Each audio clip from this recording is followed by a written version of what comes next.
Welcome to Brother Jenny Christopher's powerful spiritual messages. If you love Jesus Christ and seek to be uplifted and strengthened in your faith, you're in the right place. Prepare your heart for an edifying word. Now, let's listen to Brother Jenny.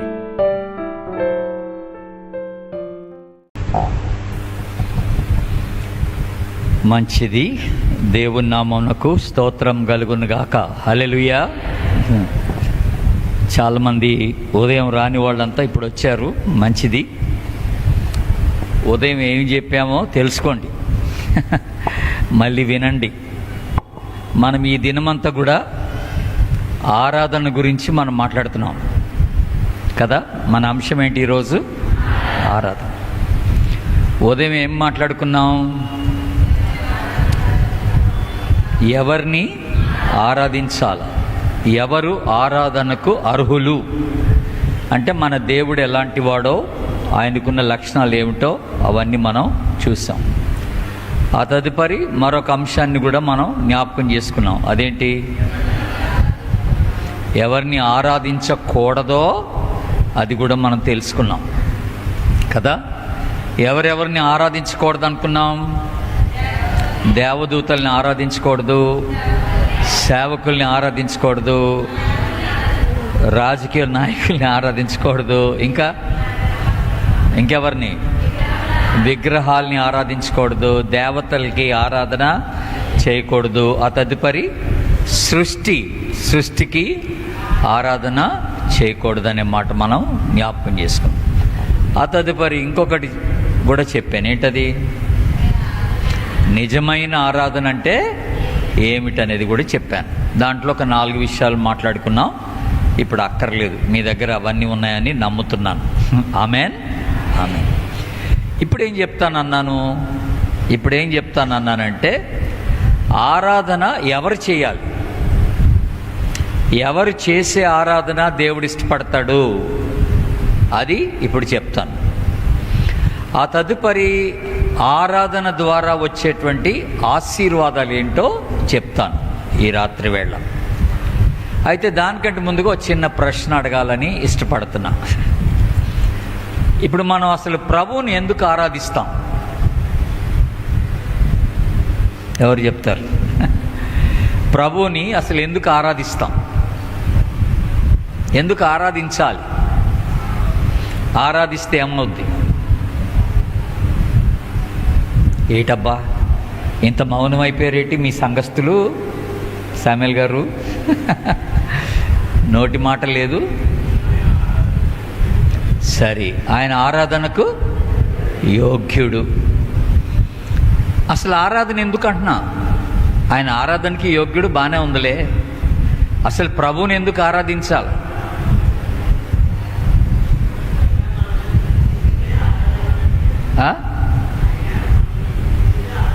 Oh right, ఆయన మనల్ని సృష్టించింది ఆరాధించడం కొరకే. బాగానే చెప్పారు. నేను ఇంకేదన్నా చెప్తారేమో అనుకున్నా. అదేంటంటే జనరల్గా విశ్వాసులకు ఉండేటువంటి ఒక అపోహ అదేమిటనంటే ఆశీర్వాదం కొరకు ఆరాధన అనుకుంటారు. మనం ఆరాధిస్తే మనకు ఒక ఆశీర్వాదం వస్తుంది అని కాదు. అది మనం ఆల్రెడీ పొందుకున్న ఆశీర్వాదాలకు కృతజ్ఞతగా ప్రభుని ఆరాధిస్తున్నాం. అందరూ ఆమేనండి.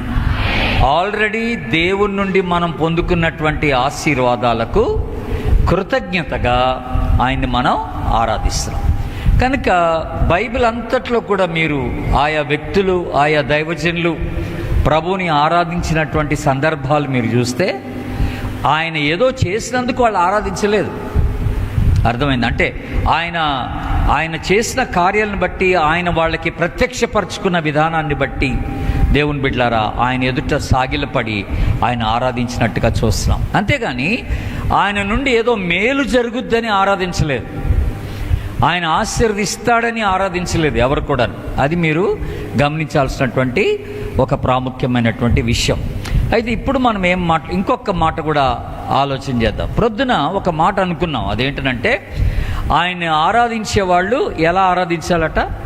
ఆత్మతో సత్యముతో ఆరాధించాలి.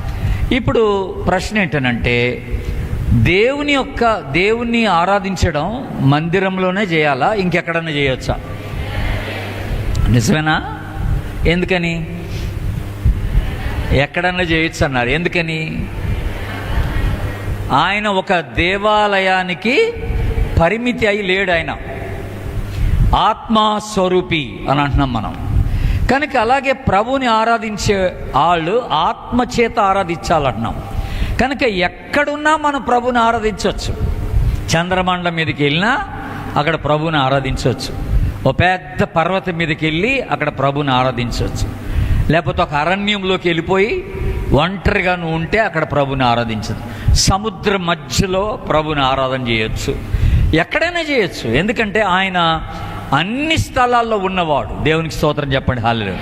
కనుక మనలో దేవుడు తన ఆత్మను పెట్టి ఆ ఆత్మ ద్వారా ఎక్కడంటే అక్కడ ప్రభుని ఆరాధించడానికి మనకి సహాయపడేటువంటి దేవుడుగా ఆయన ఉంటున్నాడు. కనుక ఆరాధన అనేది కేవలం ఒక మందిరానికి 4 గోడల మధ్యకి దాన్ని మనం పరిమితం చేయకూడదు అనే మాట కూడా మనం ఆలోచన చేసుకోవాలి.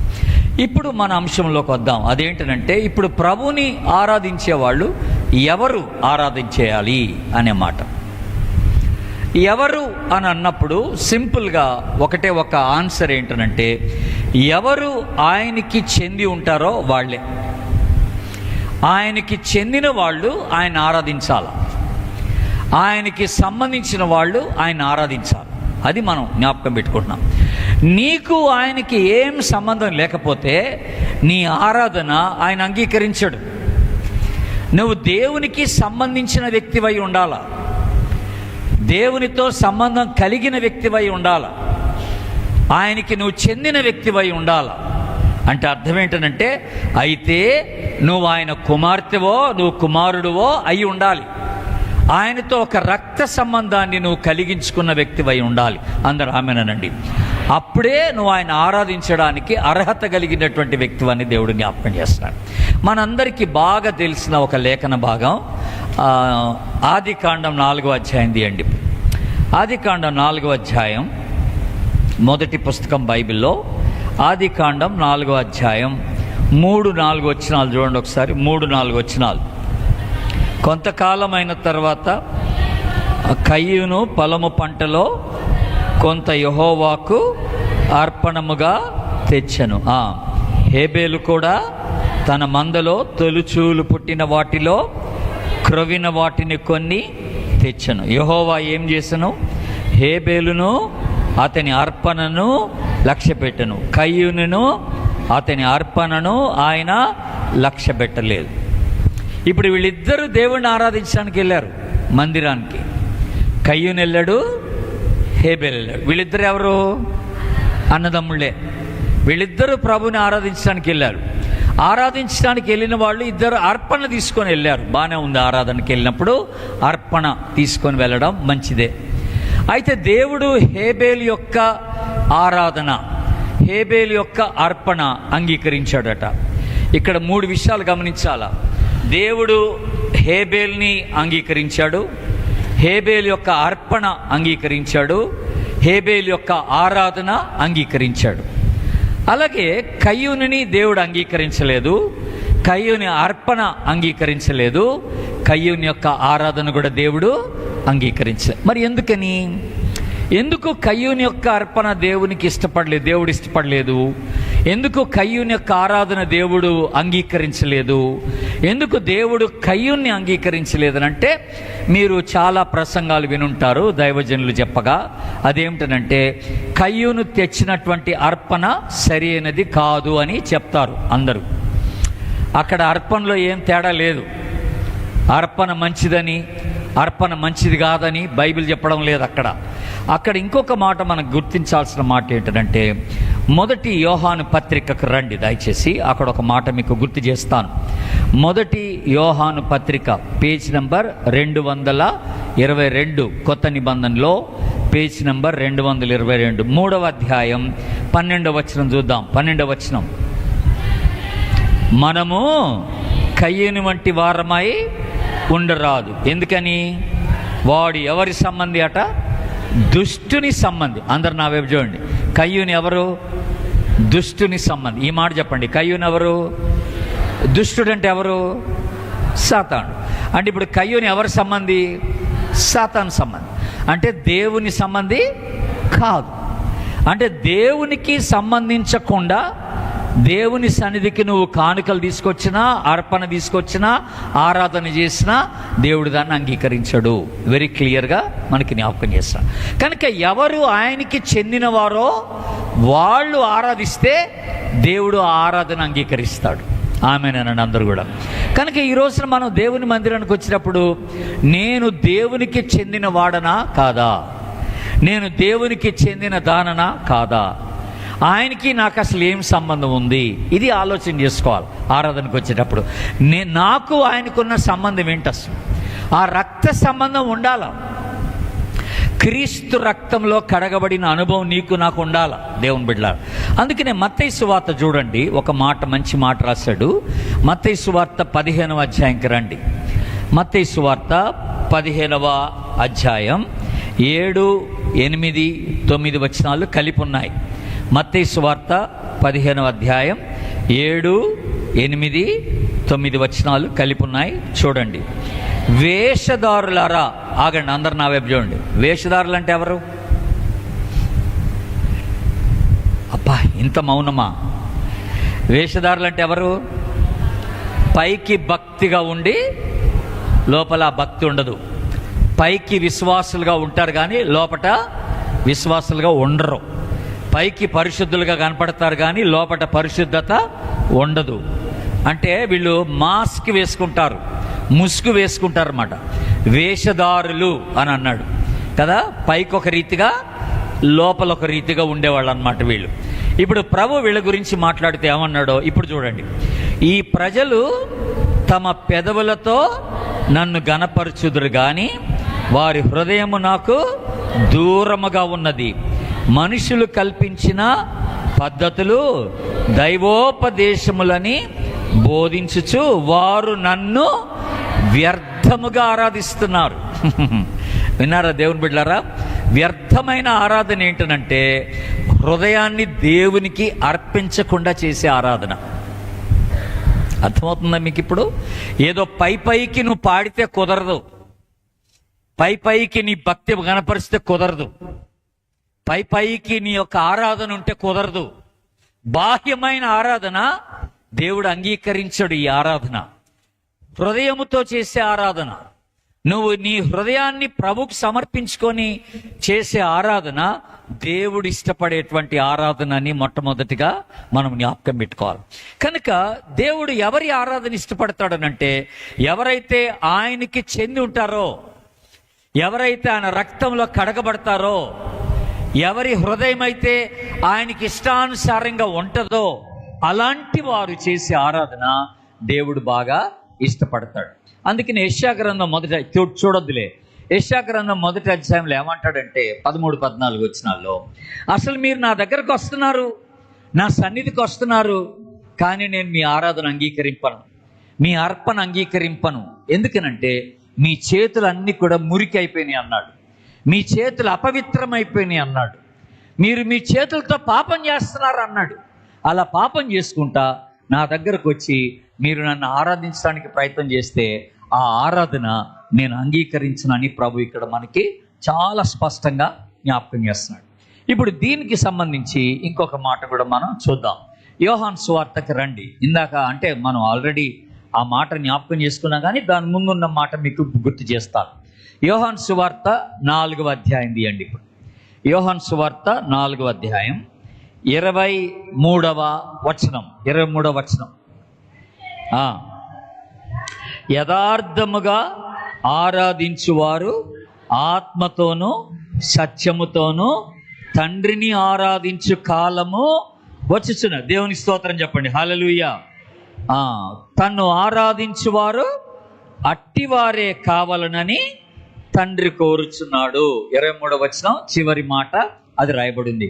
తన్ను ఆరాధించువారు అట్టివారు కావాలని కోరుతున్నాడు. ఎట్టివారు కావాలని? యథార్థముగా ఆరాధించువారు. అందరూ ఆమేనండి. ఎలాగ ఆరాధించువారు? యథార్థముగా. ఇప్పుడు నాకు ప్రశ్నకి జవాబు చెప్పండి. యథార్థత అంటే ఏమిటి? ఏంటమ్మా ఏదో చెప్పారు మొత్తానికి. యథార్థత అంటే ఏంటి? ఇంగ్లీష్లో ఏమన్నారంటే ఇంటగ్రిటీ అని అన్నారు. ఇంగ్లీష్లో ఇంటగ్రిటీ అంటాం, తెలుగులో యథార్థత అని ఉంది. యథార్థత అంటే ఏంటి అమ్మా? ఉన్నది ఉన్నట్టుగా చెప్పేవాడు, మాట్లాడేవాడు. ఇది కొంచెం కరెక్టే, దగ్గరికి వచ్చారు.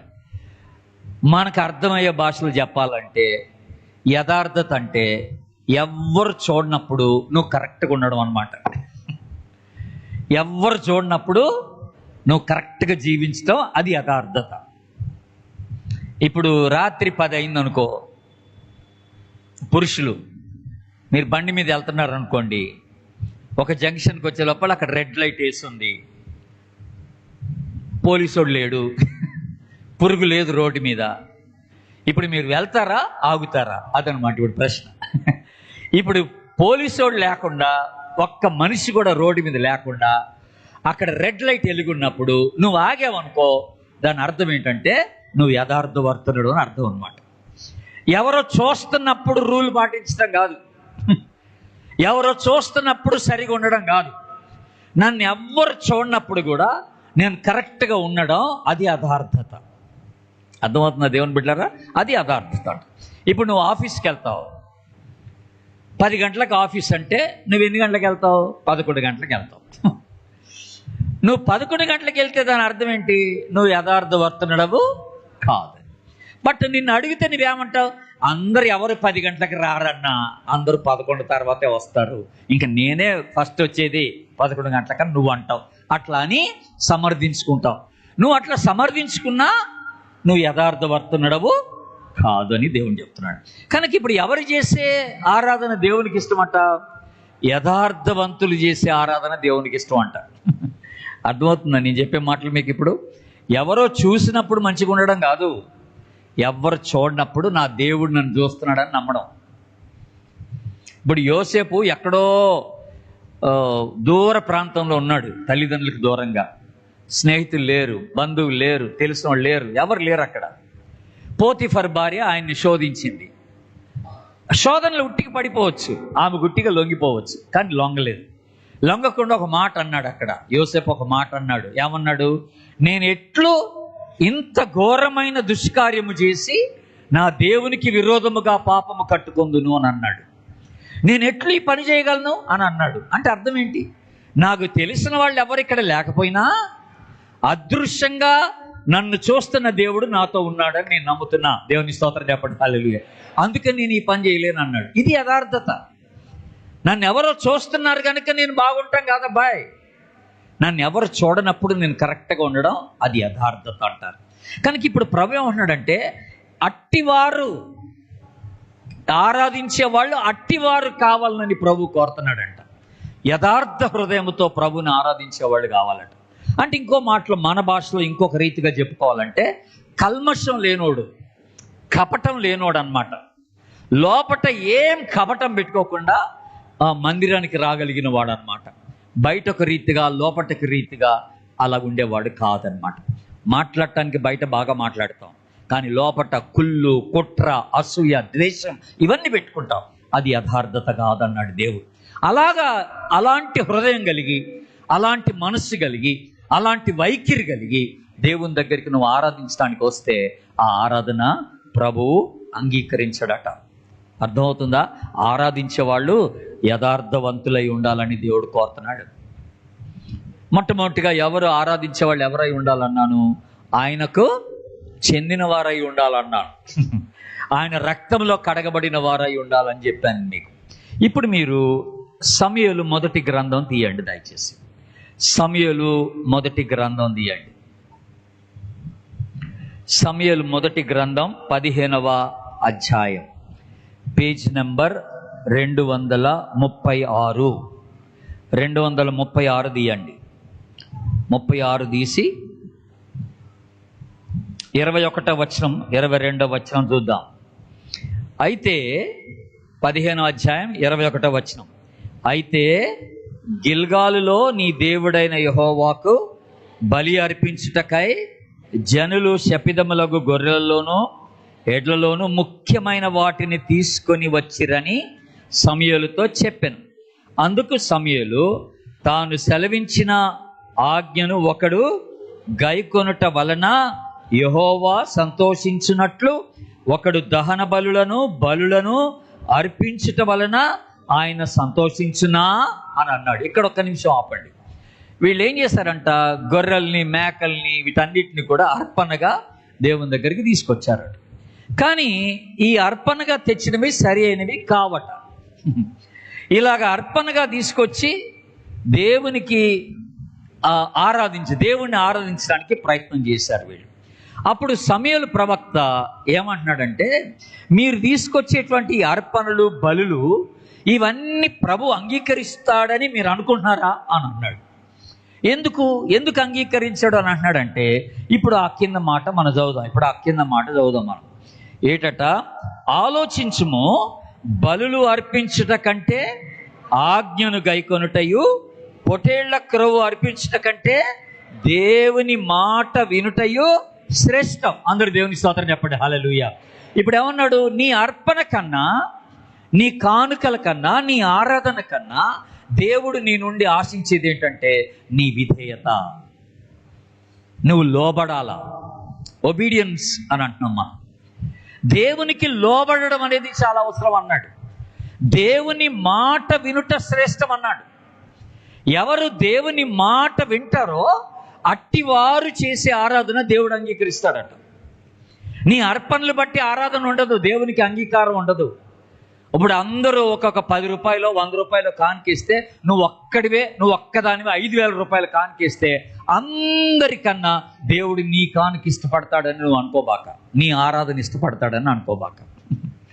మీరందరూ మీకు కలిగింది వేశారు, కానీ యేసుప్రభు అన్నాడు, ఈమె 2 కాసులే వేసింది అని అన్నాడు. ఒక పేద విధవరాల్ని చూసి, ఈ 2 కాసులు వేసిన ఆమెని నేను అంగీకరిస్తున్నాను అన్నాడు దేవుడు కదా. చాలా మంచి మాట అన్నాడు అక్కడ దేవుడు. కానుకను బట్టి కాదు దేవుడు మనల్ని అంగీకరించేది. మనం ఇచ్చే కానుక ఎంత పెద్దదో ఎంత చిన్నదో దాన్ని బట్టి మన ఆరాధన ఆధారపడి ఉండదండి. మన ఆరాధన దేని మీద ఆధారపడి ఉంటుందంటే మనం ఆయనకి చూపే విధేయత మీద ఆధారపడి ఉంటుంది. అందరూ ఆమెనండి. మనం ఎంతగా దేవునికి లోబడుతున్నాం, ఎంతగా దేవుని మాట వింటున్నాం, ఎంతగా దేవుడు చెప్పింది చేస్తున్నాం. అలాగ చేయకుండా బయట నువ్వు ఎదురు తిరుగుతూ దేవునికి ఎదురు తిరిగి నీ హృదయాన్ని కఠినపరుచుకొని దేవునికి లోబడకుండా ఆదివారం వచ్చినప్పుడు మళ్ళీ ఏదో పెద్ద భక్తి కనపరిచి 2 చేతుల పైకి ఎత్తి కళ్ళు మూసుకొని పెద్ద ఆరాధన చేస్తున్నట్టుగా నువ్వు భావిస్తున్నావు. అప్పుడు ఈ ఆరాధన దేవునికి ఎలాగ అంగీకరితమైంది చెప్పండి నాకు. దేవుడు దీన్ని అంగీకరించిన అంటున్నాడు అనమాట. ఇట్టి ఆరాధన నాకు అక్కర్లేదని ప్రభు చెప్తున్నాడు. శ్రేష్టమైన ఆరాధన ఏంటంటే విధేయతతో చేసేటువంటి ఆరాధన. మరి ఎంతవరకు దేవునికి లోబడుతున్నామో మనమే ఆలోచించుకోవాలి. దేవుని బిడ్డలారా, దేవుని సన్నిధిలో విధేయత కలిగి ప్రార్థన చేయడం నేర్చుకోవాలి. యెషయా గ్రంథం తీయండి. ఇప్పుడు ఇంకొక మాట మీకు గుర్తు చేస్తాను. యెషయా గ్రంథం 66వ అధ్యాయం 66వ అధ్యాయం 2వ వచనం. మొట్టమొదటిగా 2వ వచనం చదువుదాం. ఒక్క నిమిషం ఆగండి. 625 పేజ్ నెంబర్ 625 2వ వచనం. అవన్నీ నా హస్తకృత్యములు, అవి నా వలన కలిగినవని యెహోవా సెలవిచ్చును. ఎవడు దీనుడై నలిగిన హృదయము గలవాడై నా మాట విని వణుకుచుండునో వానినే నేను అందరూ ఒకసారి దేవుని స్తోత్రం చెప్పండి, హల్లెలూయా. ఎవడు దీనుడై నలిగిన హృదయం గలవాడై ఉంటాడో వానిని నేను దృష్టించుచున్నాను అని అన్నాడు. వాని మీద నా మనసు ఉంటుంది, వాని మీద నా యొక్క దృష్టి ఉంటుంది, వాణ్ణి నేను గమనిస్తాను అని దేవుడు చెప్తున్నట్టుగా ఉంది ఇక్కడ. తర్వాత ఇప్పుడు వచ్చిన ప్రాబ్లం ఏంటి? ఇక్కడ ప్రాబ్లం ఏంటినంటే 3వ వచనాన్ని మనం కిందకు వద్దాం. 3వ వచనం కొంచెం కిందకు వస్తే ఇక్కడ దేవుడు ఏమన్నాడంటే, మీరు అర్పించే అర్పణ నాకు అక్కర్లేదు అన్నాడు. మీరు అర్పణలు తీసుకొస్తున్నారు, గొర్రెలను తీసుకొస్తున్నారు, నైవేద్యం తీసుకొస్తున్నారు, చాలా చేస్తున్నారు, ధూపం వేస్తున్నారు, కానీ కింద ఒక మాట అన్నాడు, వారు తమకిష్టమైనట్లుగా త్రోవలను ఏర్పరచుకున్నారు, వారి అసహ్యమైన పనులు తమకే ఇష్టముగా ఉన్నవి అని అన్నాడు. తర్వాత 4వ వచనం 2వ భాగం గమనిస్తే, నా దృష్టికి చెడ్డదాన్ని వాళ్ళు చేశారు, నాకు ఇష్టము కాని దాన్ని వాళ్ళు కోరుకున్నారు అని దేవుడు అన్నాడు. ఇక్కడ మీరు గమనించండి దేవుని బిడ్డలారా, దేవునికి ఇష్టమైన త్రోవలో నడవకుండా, దేవునికి ఇష్టమైన పనులు చేయకుండా మనం ప్రభుని ఆరాధిస్తే ఆ ఆరాధన దేవుడు ఇష్టపడడు. అసహ్యమైన పనులు చేస్తూ, అసహ్యమైన మాటలు మాట్లాడుతూ, దేవునికి ఇష్టం లేనటువంటి నీ ఇష్టానుసారంగా జీవిస్తూ నువ్వు ప్రవర్తిస్తే అట్లాంటి ఒక ఆరాధన దేవుడు ఇష్టపడడు అనే మాట మనకి ఇక్కడ జ్ఞాపకం చేస్తాం. గమనిస్తున్నారా? దేవుడు ఇష్టపడడు అనే మాట జ్ఞాపకం చేస్తాం. కానీ ఇప్పుడు మనందరం ఆరాధన చేయడానికి వచ్చిన మనం ఎప్పుడైనా కూడా గమనించాల్సింది ఏంటంటే, అసలు నా హృదయం ఎట్లుంది, నా మనసు ఎట్లుంది, నా వైఖరి ఎట్లుంది, నా బుద్ధి ఎట్లుంది, నా జీవితం ఎట్లుంది, ప్రభుకి ఇష్టమైనదిగా ఉందా లేదా బయట. ఇక్కడ కాదు. ఆరాధనకు వచ్చినప్పుడు మందిరంలో అందరూ బాగుంటారు, మందిరంలో అందరూ భక్తి కనపరుస్తారు, మందిరంలో అందరూ పరిశుద్ధంగా ఉన్నట్టుగానే యాక్ట్ చేస్తారు. ఇది కాదు దేవుడు చూసేది, ఇక్కడ కాదు, బయట. సోమవారం నుండి శనివారం వరకు నువ్వు ఎలాగున్నావు, మళ్ళీ ఆదివారం ఏ మనసు పెట్టుకొని ఆరాధన చేయడానికి వస్తున్నావు, ఏ బుద్ధితో వస్తున్నావు, ఏ మనస్తత్వంతో వస్తున్నావు, ఏ వైఖరితో ప్రభువును నువ్వు ఆరాధించడానికి వస్తున్నావు అన్నదే ప్రశ్న. ఇది ఒకటి మనం జాగ్రత్తగా గమనించుకోవాల్సినటువంటి ఒక మాట అని ప్రభు మనకి జ్ఞాపకం చేస్తున్నాడు దేవుని బిడ్డలారా. ఇప్పుడు ఇవన్నీ వింటున్నప్పుడు నిజంగా మనం అర్హులమేనా అనిపిస్తుంది ఆరాధన చేయడానికి. మనం చేసే ఆరాధన దేవుడు నిజంగా ఇష్టపడుతున్నాడా అనిపిస్తుంది కొన్నిసార్లు కదా. ఎందుకంటే దేవుడు ఎంత ఖచ్చితంగా మాట్లాడుతూ వస్తున్నాడు బైబిల్లో. నన్ను ఆరాధించే వాళ్ళు నాకు చెందిన వాళ్ళై ఉండాలన్నాడు, నన్ను ఆరాధించే వాళ్ళు యథార్థ హృదయం కలిగిన వారై ఉండాలన్నాడు దేవుని బిడ్డ. నన్ను ఆరాధించే వాళ్ళు విధేయత కలిగిన వాళ్ళై ఉండాలన్నాడు. నన్ను ఆరాధించే వాళ్ళు అసహ్యమైనవి వాళ్ళు దూరపరుచుకొని నాకు ఇష్టమైనవి చేసే బిడ్డలుగా ఉండాలని దేవుడు జ్ఞాపకం చేస్తున్నాడు. అలాగా ఉన్నప్పుడే దేవునికి ఆ ఆరాధన అంగీకృతమైన ఆరాధన. అందరు గట్టిగా ఆమెనండి ఒకసారి. వింటున్నారా? మంచిది. అయితే ఇంకొక మాట కూడా చెప్పుకొని నేను 2వ అంశంలోకి వెళ్తాను. బైబిల్లో మన అందరికి తెలిసినట్టుగా ఒక మాట ఉంది, ఏంటంటే సజీవులు సజీవులే కదా నిన్ను స్తుతించెదరు అని ఉంది అక్కడ కదా. సజీవులే ప్రభుని స్తుతిస్తారట. ప్రభుని ఆరాధించే వాళ్ళు కూడా సజీవులై ఉండాలన్నాడు. సజీవులై ఉండడం అంటే అర్థం ఏంటి? చచ్చినోడు ప్రభుని ఆరాధిస్తాడా? అంటే ఇప్పుడు మనందరం బ్రతికామా చచ్చామా అని నువ్వు ఎందుకు అనుకుంటున్నావు? ఇప్పుడు మన శారీరకంగా బ్రతకడం కాదు ఇది, ఆధ్యాత్మికంగా బ్రతికినోడు ప్రభుని ఆరాధించాలి. మన బైబిల్ ఏమనుంది? మన పాపముల విషయంలో, మన అపరాధముల విషయంలో మనందరం ఏమైపోయామంట? చచ్చిన వారం అన్నాడు.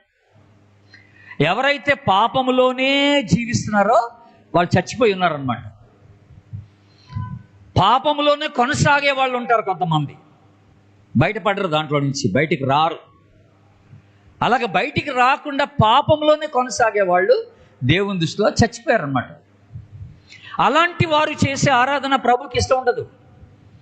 సజీవులు ప్రభుని ఆరాధించాలట. దేవుని చేత బ్రతికించబడిన వారు, నూతన జన్మెత్తిన వారు, ఆ నూతన స్వభావాన్ని కలిగిన వారు ప్రభు చేత వాళ్ళు ప్రభుని ఆరాధిస్తే ఆ ఆరాధన ప్రభుకి ఎంతో ప్రీతికరంగా ఉంటుందని ప్రభు జ్ఞాపకం చేస్తున్నాం. అర్థమవుతుందా దేవుని బిడ్డలారా? ఇది మనం ఎప్పుడు గుర్తుపెట్టుకోవాలి. ఇర్మియా గ్రంథం రండి, అక్కడ ఒక చిన్న మాట మీకు గుర్తు చేస్తాను. ఇర్మియా గ్రంథం 32వ అధ్యాయం.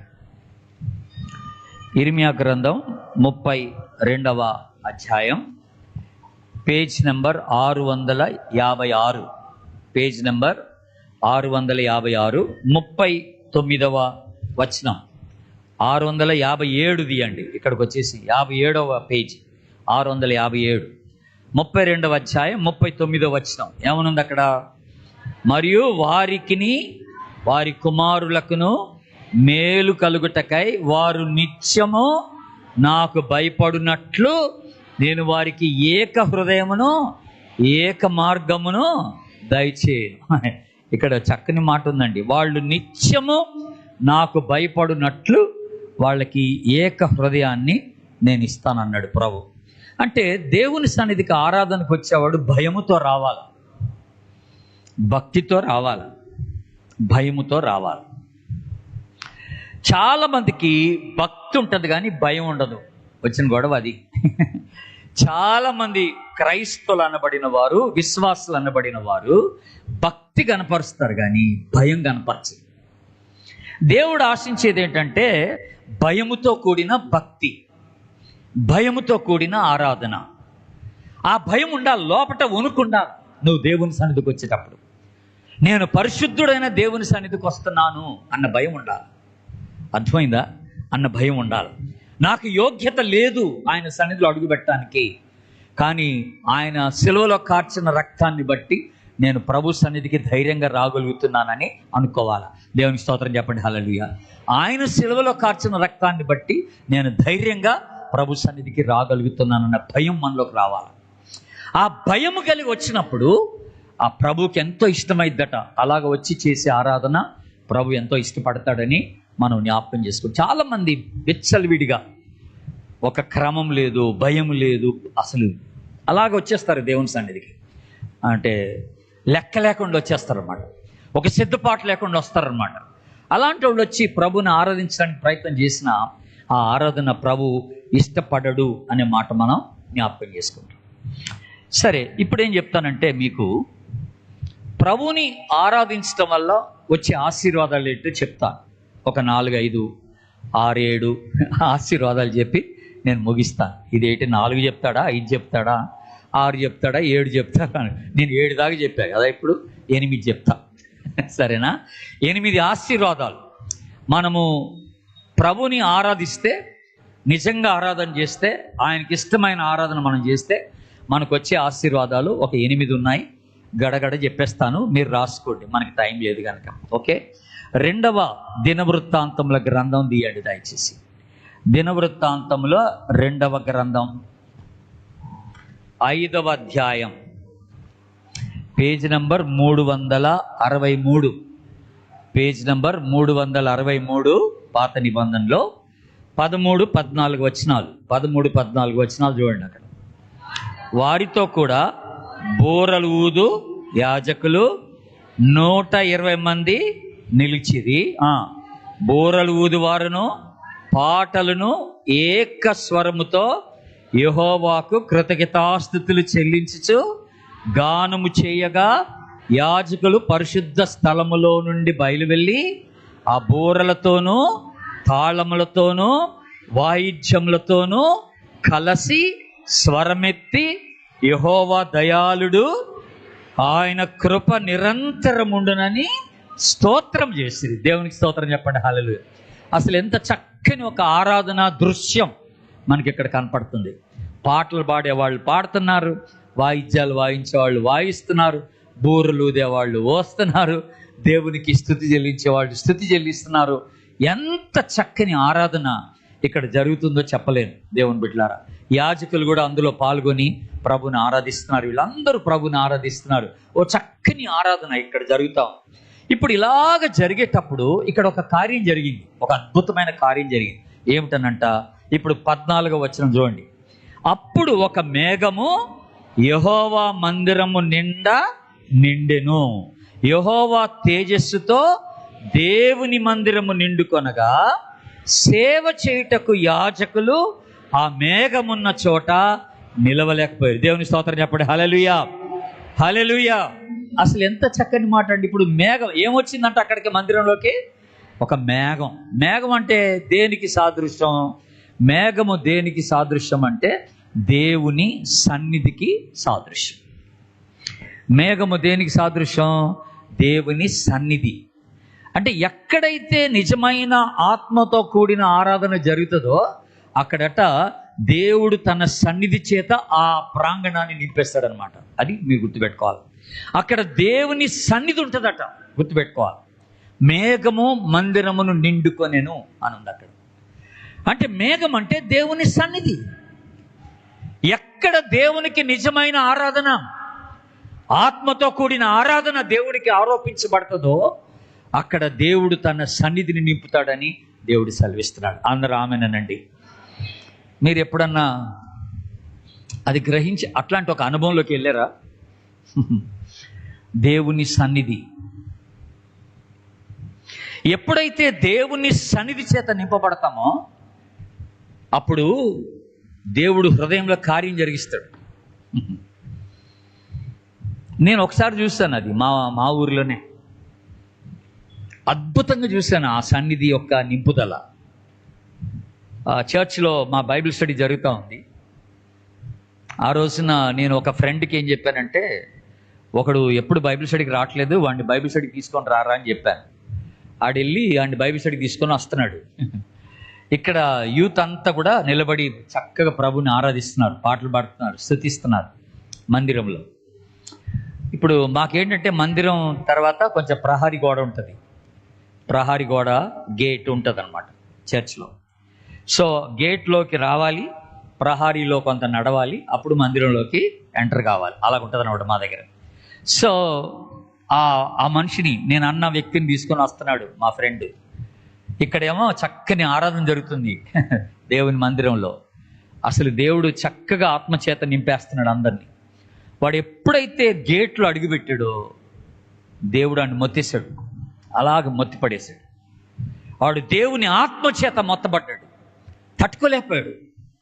అట్లా గేట్లోకి ఎంటర్ అయ్యాడో లేదో తట్టుకోలేక గుండెలు బాదుకుంటూ గట్టిగా అరుచుకుంటూ లోపలికి వచ్చాడు చర్చిలోకి వచ్చి ఏమన్నాడు తెలుసా? నేను పాపిని, నాకు యేసు ప్రభు కావాలా, ప్రభు నన్ను క్షమించాలని చెప్పి కేకలు పెట్టాడు, మొదలెట్టేశాడు. అసలు ఉండలేకపోయాడు అనమాట, మౌనంగా ఉండలేకపోయాడు. గుండెలు బాదుకుంటూ పరిగెత్తుకొచ్చాడు లోపలికి. అప్పుడు నేను ఆశ్చర్యపోయాను, అసలు దేవుని సన్నిధి ఇంతగా ఒక వ్యక్తిని తాకుద్దా అని నేను అనుకున్నాను. ఇంతగా దేవుని సన్నిధి ఒక వ్యక్తిని తాకగలదా అనేది నాకు ఒక పెద్ద ఆశ్చర్యం కలిగింది ఆ రోజు. అప్పుడు ఆ రోజే మేము అందరం కలిసి ఆ వ్యక్తి మీద చేతులుంచి ప్రార్థన చేసాం. ఆ రోజే వాడు ఆ యేసు ప్రభుని అంగీకరించాడు, సొంత రక్షకునిగా అంగీకరించాడు. దేవుని స్తోత్రం చెప్పండి, హల్లెలూయా.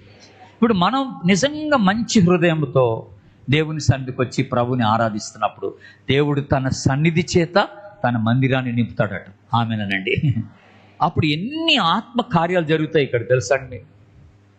మీరు పాల్ యాంగిచో గారని విని ఉంటారు, ఎవరైనా పాత వాళ్ళు విని ఉంటారు. ఆయన సౌత్ కొరియాలో పెద్ద పాస్టర్, ఓ పెద్ద సంఘం ఆయనకి. ఓకే, ఒక 5-10 లక్షల మంది ఉంటారు ఆయన సంఘంలో. రోజుకు ఒక 7 ఆరాధనలు ఉంటాయి ఆయన సంఘంలో. ఓకే, ఆయన చర్చిలో ఉన్నట్ట ఆయన ఎప్పుడు చేసే పని ఏంటంటే ఆ ఆదివారం అందరిని నిలబెట్టి ప్రభుని ఆరాధిస్తాడట, ఆరాధించమని చెప్తాడట. ఈ ఆరాధన ఎంతసేపు చేస్తాడు తెలుసా అండి? 45 నిమిషాలు చేస్తాడు ఆరాధన. 45 నిమిషాలు ప్రభుని ఆరాధిస్తారట అందరూ. అలాగా ప్రభుని ఆరాధిస్తే దేవుడు తన సన్నిధి చేత మందిరాన్ని నింపేస్తాడట. అప్పుడు ఎక్కడోళ్ళు అక్కడే ఆత్మ చేత నింపబడతారట, దేవుని సన్నిధి చేత వాళ్ళు తాకబడతారట. దేవుని బిడ్డలారా, ఆయన పాల్ యాంగిచో గారు తన బుక్లో రాస్తాడు, ఎప్పుడైతే అలాంటి ఒక ఆరాధన జరుగుతుందో, దేవుని సన్నిధి చేత నింపబడుతుందో, నేను స్వస్థత కొరకు ప్రార్థన చేయాల్సిన అవసరం లేదంటాడు ఆయన. దేవుడు ఆల్రెడీ వాళ్ళని తాకి వాళ్ళని స్వస్థపరిచేస్తాడట. అనేక రోగుల్ని దేవుడు స్వస్థపరిచేస్తాడట. పాపులుగా వచ్చిన వాళ్ళు ఒప్పించబడతారట. పాపాలు ఒప్పేసుకొని దేవుని దగ్గర ఏడ్చుకుంటూ వాళ్ళు ప్రభుని అంగీకరించడం చూస్తాడట ఆయన. అంటే ప్రసంగం కూడా చేయాల్సిన పని లేదన్నాడు ఆయన. వాక్యం ద్వారా ఒప్పించబడాల్సినటువంటి అవసరత కూడా లేదు. దేవుని సన్నిధి అంతగా నింపబడుతుంది ఆరాధనలో అంటాడు అనమాట ఆయన. కనుక 45 నిమిషాలు యథార్థ హృదయంతో ప్రభుని ఆరాధిస్తే అసలు ఆ దృశ్యం ఎలాగుంటుంది మీరు ఊహించండి. ఇప్పుడు నేను ఇలా చెప్తుంటే, ఇందాక మీరు ఒక మాట అన్నారు, ఆరాధన ఎక్కడ చేయాలా? మందిరంలోనే ఎక్కడ చేయొచ్చు అన్నారా? ఎక్కడ చేయొచ్చు అంటే మీ ఇంట్లో చేసుకోవచ్చా? చెప్పండి, డౌటా? చేసుకోవచ్చు, మీ ఇంట్లో కూడా ప్రభుని ఆరాధించవచ్చు. ఇప్పుడు మీరు మామూలుగా మోకరించి ప్రార్థన చేసేటప్పుడు మీరు ఏం చేస్తారు? మోకరించగానే మీ అవసరాలన్నీ ఆయనకి చెప్పుకుంటారు. మనం జనరల్గా చేసే పని ఇదేగా. మోకరించగానే మన అన్ని అవసరాలు ఆయనకి చెప్పుకుంటా, ప్రభా నాకు ఇది కావాలా, అది కావాలా, నాకు ఈ స్వస్థత కావాలా, నాకు ఆ పని కావాలా, మా పిల్లోడికి ఎలాగుంది, మా అమ్మాయికి ఎలాగుంది, ఫీజు కట్టాలా, అన్ని మన సమస్యలన్నీ ఆయనకి చెప్పేసుకుంటాం. అట్లా కాదు. మీరు అలా కాకుండా మీరు మోకరించగానే ప్రభుని ఆరాధించండి. ఒక అరగంట సేపు, ఒక 20 నిమిషాలు ఆరాధించి చూడండి ఏమవుద్దో. జస్ట్ ఆయన ఏమై ఉన్నాడో దాన్ని బట్టి ప్రభుని ఆరాధించండి. అలాగ ఆరాధన చేయడం ద్వారా దేవుని సన్నిధి చేత నువ్వు నింపబడతావు అన్నమాట. ఆమె నన్ను అందరు గట్టిగా, దేవుని సన్నిధి చేత నింపబడతావు. అప్పుడు నీకు ఎంత బలమో, నీకెంత శక్తో, దేవుడు నీకు ఎంత నెమ్మదినిస్తాడో నీ హృదయంలో. నీ పరిస్థితులు మారకపోవచ్చు, నీకు ఎక్కడ లేని నెమ్మది ఉంటుందన్నమాట, సమాధానం ఉంటుందన్నమాట. ఆ పీస్ దేవుడు ఇస్తాడనమాట, ఆ నెమ్మది ఇస్తాడు దేవుడు, ఆ సంతోషం ఇస్తాడు దేవుడు. ఆయన సన్నిధి చేత నువ్వు నింపబడతావు అన్నమాట. కనుక ఇది గుర్తుపెట్టుకోవాలి విశ్వాసులుగా మనం. ఏంటనంటే ప్రతిరోజు వ్యక్తిగతంగా నువ్వు దేవుని సన్నిధిలో సమయం గడిపేటప్పుడు మోకరించంగానే ఓ 10 నిమిషాలు, ఒక పావు గంట సేపు ప్రభుని ఆరాధించడం నేర్చుకోవాలి. ప్రార్థన కాదు, టక్కని ప్రార్థనలోకి వెళ్ళిపోబాకండి, టక్కని మీ అవసరాలు ఆయనకి చెప్పబాకండి. ఫస్ట్ ఆయన ఆరాధించండి. ఇంకొంతమందికి ఆరాధన ఎలా చేయాలో తెలియకపోతే కనీసం ఒక ఆరాధన పాట పాడండి. మోకరించి ఒక ఆరాధన పాట. నేను పొద్దున్న చెప్పాగా ఎలాంటి పాటలు, ఆరాధన పాటలు ఉంటాయో. దేవుని గురించి తెలియజేసే పాటలు, ఆయన గొప్పతనాన్ని గురించి, ఆయన ఔన్నత్యాన్ని గురించి, ఆయన యొక్క లక్షణాల గురించి తెలియజేసే పాటలు కొన్ని ఉంటాయి. అలాంటి పాటలు పాడుతూ దేవుణ్ణి స్తుతించి ఆరాధించడం మంచిది. నీకు ఎలాగ ఆరాధన చేయాలో తెలియపోతే కనీసం మోకరించి ఒక 10 నిమిషాలు పాటలు పాడు. దేవుని సన్నిధిలో చక్కని స్తుతి ఆరాధన నువ్వు చేయడం నేర్చుకోవాలి. అప్పుడు దేవుని సన్నిధి చేత నువ్వు నింపబడతావు. అందరూ ఆమెనండి. ఎంత మంచి మాట. ఇప్పుడు నిర్గమాకాండం తీయండి దయచేసి. నిర్గమాకాండానికి రండి. 2వ ఆశీర్వాదం మీకు జ్ఞాపకం చేస్తాను. నిర్గమాకాండం 23వ అధ్యాయం, 23వ అధ్యాయం 24, 25 వచనాలు. 64 పేజ్ నెంబర్ 64, 24, 25 వచనాలు. ప్రభు ఏమన్నాడు ఇక్కడ? వారి దేవతలకు సాగిలపడకూడదు, వాటిని పూజింపకూడదు, వారి క్రియలను వంటి క్రియలు చేయక వారిని తప్పక నిర్మూలం చేయాలా, వారి విగ్రహములను బొత్తిగా పగలగొట్టాలా, నీ దేవుడైన యెహోవానే సేవించాలా. నేను ఇందాక పొద్దున ఒక మాట అన్నాను, ఇట్టి సేవ మీకు యుక్తమైనది అని. అంటే దాని అర్థం ఏంటన్నాను? సేవ బదులు ఏమన్నాను? ఇట్టి ఆరాధన మీకు యుక్తమైనదని చెప్పాను కదా. ఇక్కడ కూడా అదే మాట ఉపయోగించబడింది. మీరు మీ దేవుడైన యెహోవానే సేవించవలను అంటే యెహోవానే ఆరాధించవలనని అర్థం అన్నమాట. దేవతల్ని ఆరాధించొద్దు, దేవతల్ని పూజించొద్దు, యెహోవానే ఆరాధించవలను అని ఉంది ఇక్కడ. అప్పుడు 25వ వచనం చూడండి. అప్పుడు ఆయన ఏం చేస్తాడంట? నీ ఆహారమును నీ పానమును దీవించును, నీ మధ్య నుండి రోగమును తొలగించును. ఆ దేవునికి స్తోత్రం చెప్పండి. హల్లెలూయా. ఆయన నీ ఆహారాన్ని దీవిస్తాడట, నీ పానీయాన్ని దీవిస్తాడట, నీకు సమృద్ధిని ఇస్తాడట దేవుడు. అలాగే నీ రోగాలన్నీ కూడా ఆయన తొలగిస్తాడట. దేవునికి స్తోత్రం. ఎంత చక్కని మాట. యెహోవాను పూర్ణ హృదయముతో ఎవరు ఆరాధిస్తారో వాళ్ళకి దేవుడు అన్ని సమకూరుస్తాడట, ఏ లోటు లేకుండా తీరుస్తాడన్నమాట. అంటే ఎదుటింటి ఆవిడికి ఉన్నన్ని నీకు ఇవ్వలే, నీకు ఎంత కావాలో అంత ఇస్తాడనమాట. అర్థమైందా? వాళ్ళకున్నీ అన్నీ నీకు ఉండకపోవచ్చు, కానీ నీకు ఏం కావాలో దేవుడు అది ఇస్తాడు. నీకు సమృద్ధిని ఇస్తాడు దేవుడు. నీకు కావలసినన్ని దేవుడు సమకూరుస్తాడు. నీకు మంచి ఆరోగ్యం ఇస్తాడు. నీ రోగాలన్నిటిని ఆయన బాగు చేస్తాడట. దేవుని బిడ్డలారా, ఇది ఎంత మంచి మాట మనం గుర్తుపెట్టుకుంటాం. పూర్ణ హృదయంతో ప్రభుని ఆరాధించినప్పుడు ఈ ఆశీర్వాదం కూడా దేవుడు మనకి ఇస్తాడని మనకి ఇక్కడ జ్ఞాపకం చేస్తున్నాడు. ఇంకొక గొప్ప ఆశీర్వాదం ఉంది, అది చూడండి, అద్భుతం. అదేంటో చెప్తాను ఇప్పుడు. మీ 2వ దినవృత్తాంతముల గ్రంథానికి రండి. ఇప్పుడు ఇంకొక గొప్ప ఆశీర్వాదం, ప్రభుని ఆరాధించడం వల్ల వచ్చే ఆశీర్వాదం. పేజ్ నంబర్ 374, 374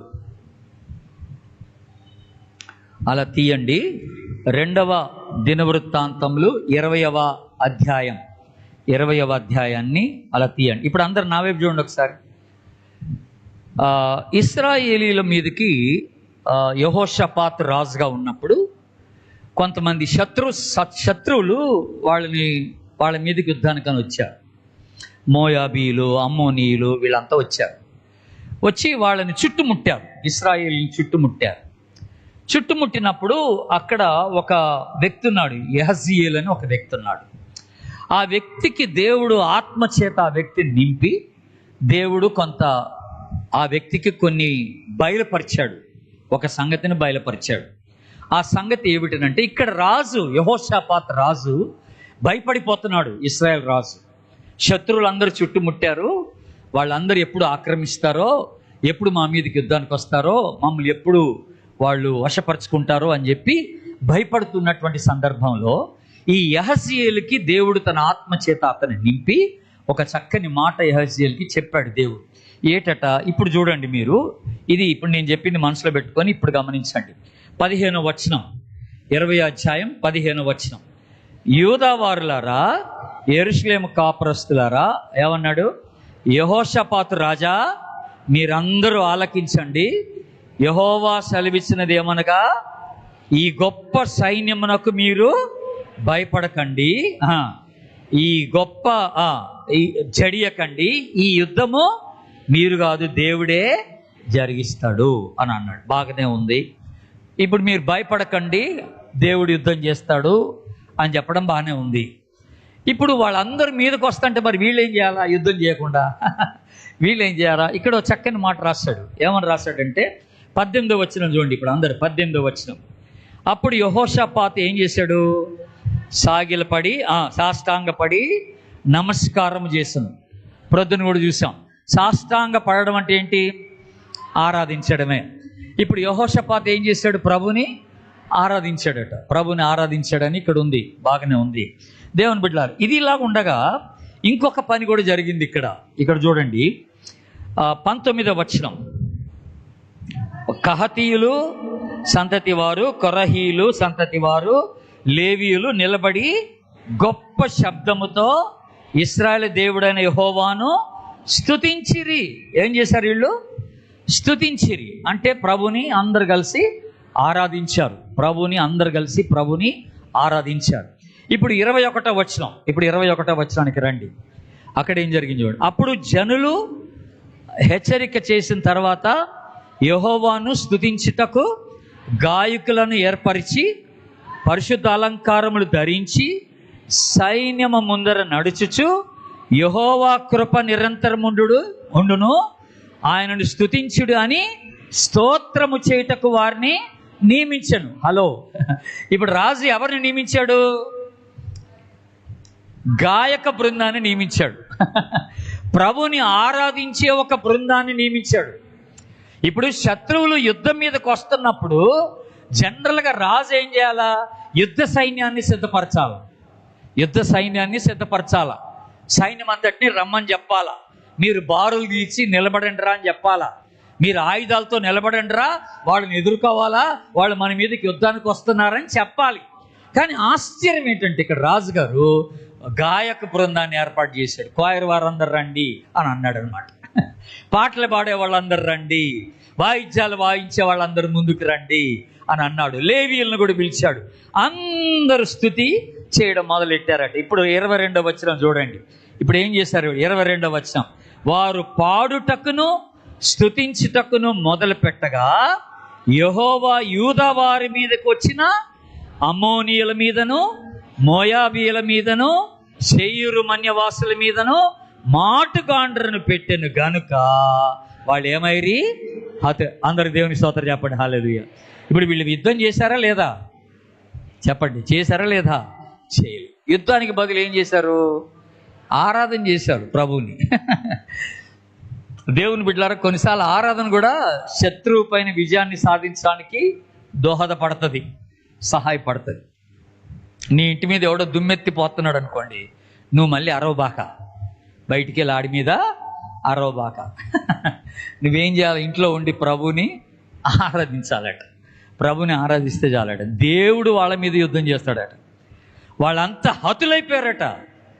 దేవుడే వాళ్ళని తరిమి కొట్టేశాడు అనమాట. నువ్వు చేయాల్సింది ఏం లేదు అక్కడ, నువ్వు చేయాల్సింది ఏం లేదు. ఇంకో కార్యం జరిగింది అక్కడ. మీరు తర్వాత వచ్చిన చదివితే అక్కడ జరిగిన కార్యం ఏంటంటే, వచ్చిన శత్రువులట వాళ్ళే ఒకరినొకరు పొడుచుకొని చచ్చిపోయారట. దేవునికి స్తోత్రం చెప్పండి, హల్లెలూయా.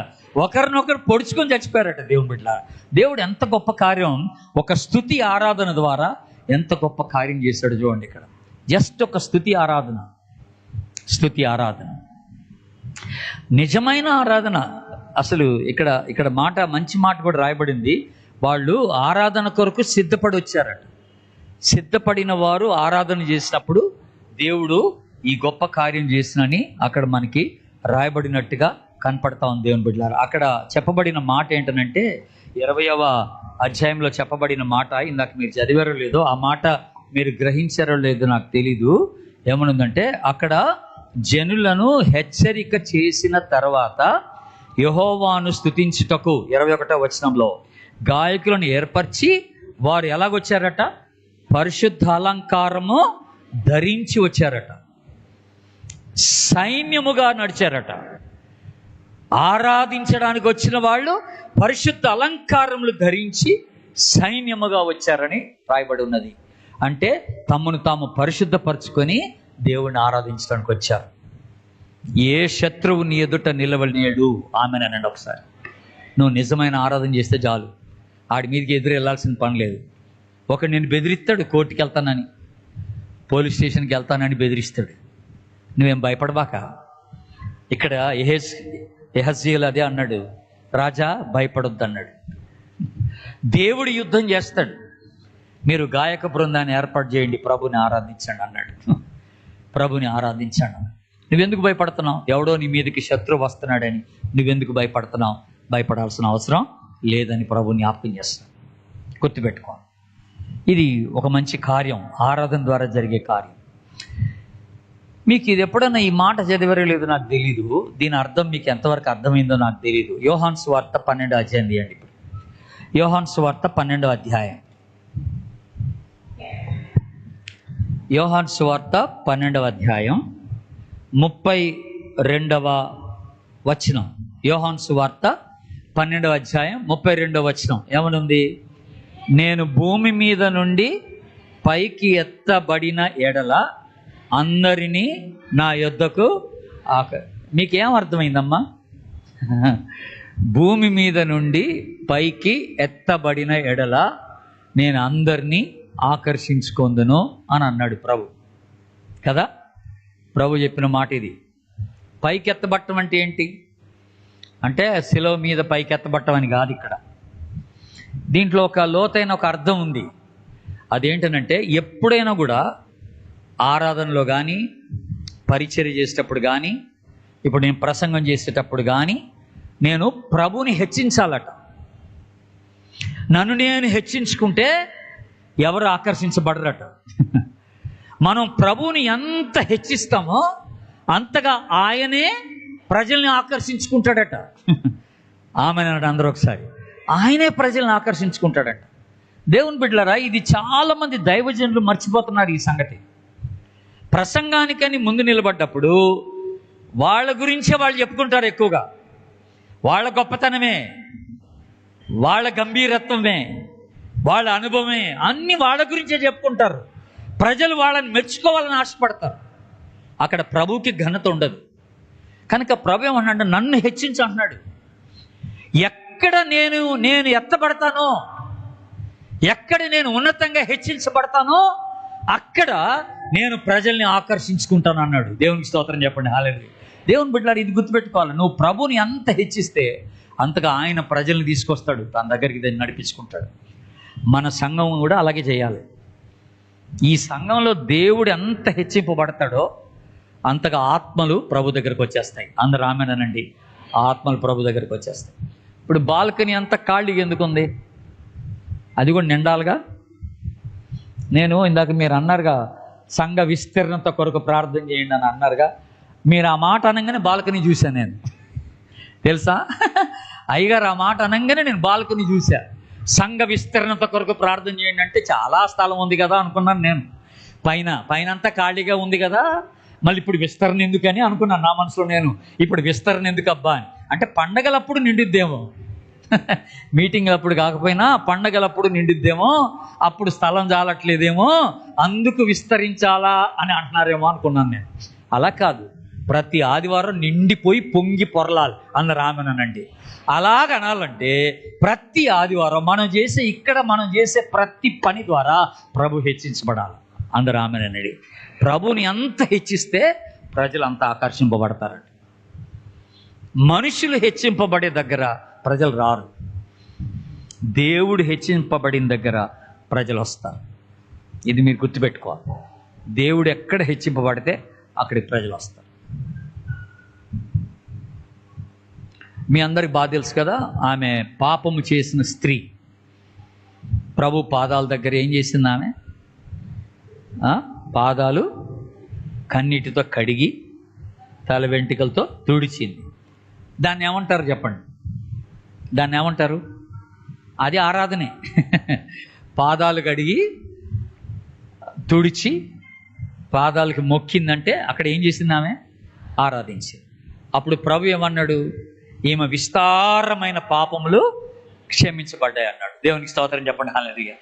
ఎక్కడ హృదయపూర్తిగా ఆరాధన జరుగుతుందో అక్కడ క్షమాపణ ఉంటుంది అన్నమాట. పాప క్షమాపణ పొందుకుంటాం. మనం చేసిన తప్పులన్నీ ప్రభు క్షమించేస్తాడు. హృదయపూర్తిగా ఆరాధన జరిగినప్పుడు పాపాలు క్షమించబడతాయి. అది కూడా గుర్తుపెట్టుకోండి. అదొక గొప్ప ఆశీర్వాదం, దేవుడు మనకి ఇచ్చే ఆశీర్వాదం. ఇంకా చివరిగా మనము నిత్యమైన ఆరాధన, దేవునికి ఇష్టమైన నిత్యమైన ఆరాధన, ఎప్పటికి ఉండే ఆరాధన ఎక్కడ చేస్తాం చెప్పండి? నిత్యమైన ఆరాధన ఎక్కడ జరుగుద్ది? పరలోకంలో జరుగుతుంది, ఇక్కడ జరగదు. నిత్యమైన ఆరాధన ఎక్కడ జరుగుతుంది? పరలోకమే జరుగుతుంది. ఇప్పుడు ప్రకటన గ్రంథానికి రండి, 22వ అధ్యాయంకి రండి. ఇక నేను ముగించేస్తున్నా. ప్రకటన గ్రంథం 22వ అధ్యాయంకి రండి. 22వ అధ్యాయం 3-4 వచనాలు చూడండి. 3-4 వచనాలు.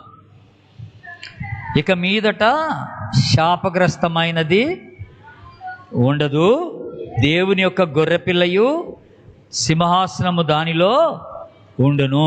ఆ తర్వాత ఆయన దాసులు ఆయనను సేవించుచు ఆయన ముఖ దర్శనము చేయుచుందురు. సేవించుచు ముఖ దర్శనము చేయుచుందురు అంటే అర్థం ఏంటి? సేవించుచు అంటే అర్థం ఏంటన్నాను? ఆరాధించుచు అని అర్థం అన్నమాట. ఆయన ముఖ దర్శనం చేస్తూ ఉంటారు అని ఉందట. ఇప్పుడు అలాగ చేసే దగ్గర ఏముంటుందట? 5వ వచనం, రాత్రి ఇక ఎన్నడూ ఉండదు, దీపకాంతి అయినా సూర్యకాంతి అయిన వారికి అక్కర లేదు, దేవుడే వారి యొక్క ప్రతి వారి మీద ఉండి ప్రకాశించును అని ఉంది అక్కడ. దేవుడే వారి మీద ఉండి ప్రకాశించును. నిత్యమైన ఆరాధన పరలోకంలో ఉంటుంది. ఇక అక్కడ మనకి జబ్బులు ఉండవు, అక్కడ కన్నీరు ఉండదు, దుఃఖం ఉండదు, వేదన ఉండదు, అక్కడ మరణం ఉండదు. దేవుని బిడ్డలారా, అక్కడ సంపూర్ణంగా మనము వేరే శరీరాలతో దేవుని సన్నిధిలో ఉండి మహిమ కలిగిన శరీరాలతో ప్రభుని ఆరాధించే వారంగా ఉంటామని ప్రభు మనకి జ్ఞాపకం చేస్తున్నాడు. చివరిగా ఇంకొక మాట చెప్పి నేను ముగిస్తా. మీరు ఇప్పుడు నిర్గమకాండానికి రండి దయచేసి. నిర్గమకాండం 28వ అధ్యాయానికి రండి. 28వ అధ్యాయంలో ఒక చక్కని మాట మీకు గుర్తు చేసి ముగిస్తా. 28వ అధ్యాయం 29వ వచనం. 28వ అధ్యాయం 29వ వచనం ఏమనుంది అక్కడ? అట్లు అహరోను పరిశుద్ధ స్థలములోనికి వెళ్ళినప్పుడు తన రొమ్ము మీద న్యాయ విధాన పథకములోని ఇశ్రాయేలీల పేర్లను నిత్యము యెహోవా సన్నిధిని జ్ఞాపకార్థముగా భరించవలెను. అందరూ ఒకసారి దేవుని స్తోత్రం చెప్పండి. ఇప్పుడు దేవుడు అహరోనుకి ఇచ్చినటువంటి ఒక బాధ్యత, ఒక పని ఏంటంట? అహరోను ఎప్పుడు దేవుని దగ్గరికి వెళ్ళి ఆరాధన చేయడానికి దేవుని మందిరానికి వెళ్ళినా అహరోను చేయాల్సిన పని ఏంటంట? తన రొమ్ము మీద ఏం రాసుకోవాలట? ఇశ్రాయేలీల పేర్లు రాసుకొని వెళ్ళాలట. పేర్లు రాసుకొని ఆరాధన చేయాలి. అప్పుడు ఏమైద్ది? అలాగ పేర్లు రాసుకొని వెళ్ళి ప్రభుని ఆరాధిస్తే ప్రభువట నువ్వు ఎవరి పేర్లు రాసుకొని వెళ్ళావో వాళ్ళందరినీ దీవిస్తాడట ప్రభు. వాళ్ళందరి మీద దేవుని ఆశీర్వాదం ఉంటుందన్నమాట. వాళ్ళ అవసరాలు తీరుస్తాడనమాట. మనం మందిరానికి వచ్చేటప్పుడు కూడా కొంతమంది విషయంలో మనం భారం కలిగి రావాలి. మన హృదయంలో కొంతమంది గురించిన భారం ఉండాలి. అది రక్షణ గురించి అయిన భారం కావచ్చు, వాళ్ళ ఇంటి పరిస్థితి గురించి అయిన భారం కావచ్చు, వాళ్ళ సమస్యలు కావచ్చు, వాళ్ళ పిల్లల గురించిన భారం కావచ్చు. ఏదో ఒక భారం ఉంటుంది. నీ సంఘ సభ్యులే వాళ్ళు, నీకు తెలిసిన వాళ్ళే వాళ్ళు, లేదా మీ కాలనీలో ఉండేవాళ్ళు, వాళ్ళు క్రైస్తవేతరులు కూడా అవ్వచ్చు. క్రైస్తవులు అవ్వాల్సిన పని లేదు. కొంతమంది భారం నీ హృదయం మీద ఉండాలి నువ్వు ఆరాధనకు వచ్చేటప్పుడు. అలాగా భారాన్ని మోసుకొని వస్తే నువ్వు ఇక్కడ ప్రభువుకు చేసే ఆరాధనట ఆ జీవితాల్ని తాకుద్దట. దేవుని బిడ్డారు, దేవునికి స్తోత్రం చెప్పండి, హల్లెలూయా. వాళ్ళని కూడా తాకి వాళ్ళకి రావాల్సినటువంటి ఆశీర్వాదాన్ని దేవుడు వాళ్ళకి ఇస్తాడట. అందుకనే అహరోన్కి దేవుడు ఈ మాట చెప్పాడు, నీ హృదయం మీద, నీ రొమ్ము మీద ఇశ్రాయేలు పేర్లు రాసుకొని రమ్మన్నాడు. నువ్వు ఆరాధనకు వచ్చేటప్పుడల్లా, ఆయన్ని సేవించినప్పుడల్లా ఆ పేర్లు కనపడాలన్నాడు. అప్పుడు నువ్వు చేసే ఆరాధన ద్వారా వాళ్ళకి ఆశీర్వాదం ఉంటుందని దేవుడు జ్ఞాపకం చేస్తున్నాడు. కనుక ఈ రోజున మనం చూసింది ఏంటంటే, ప్రభుని ఆరాధించే వాళ్ళు ఎట్టివారై ఉండాలనేది మనం చూస్తాం. ఆ 4-5 మాటలు చెప్పాను. మొదట ఏమన్నాను? ఎవరు ప్రభుని ఆరాధించాలట? ఆయనకు చెందినవారు. రెండోది యథార్థవంతులు. మూడోది విధేయత చూపేవాళ్ళు. నాలుగోది ఏం చెప్పాను? నాలుగోదా? భయభక్తులే. కానీ ఇంకొకటి అన్నాను, మీరు అక్కడ ఏంటంటే కల్మషమే కాదు, ఇంకో మాట అన్నాను. ఏంటది? మీరు అపవిత్రులై ఉండకుండా మీ చేతిలో పరిశుద్ధం పరచబడలేదు అని చెప్పుకుంటా ఏంటి యెషయా 1:13-14 నుంచి చెప్పాను మీకు కదా. పరిశుద్ధులై ఉండి అపవిత్రమేమీ కలిగి ఉండకుండా ఆయనకిష్టమైనటువంటి బిడ్డలుగా ఉండి మనం ఆయన ఆరాధించాలని ప్రభు కోరుతున్నాడు. కనుక అట్టి వారంగా మన జీవితాలు మనం ఉండేటట్టుగా చూసుకోవాలి. దేవునికి ఇష్టమైన బిడ్డలుగా మనం ఉండి ప్రభుని ఆరాధించే వారంగా మన మందిరానికి రావాలని ప్రభు కోరుతున్నాడు. అట్టి కృప పరిశుద్ధాత్మ దేవుడు మనందరికీ దయచేయునుగాక. ఆమేన్. Hi, thanks for watching. I hope you were blessed by the sermon. If this message touched your heart, please share your thoughts in the comments and don't forget to subscribe. Tune in every Sunday at 7 p.m. on my channel. In Christ, your brother Jenny.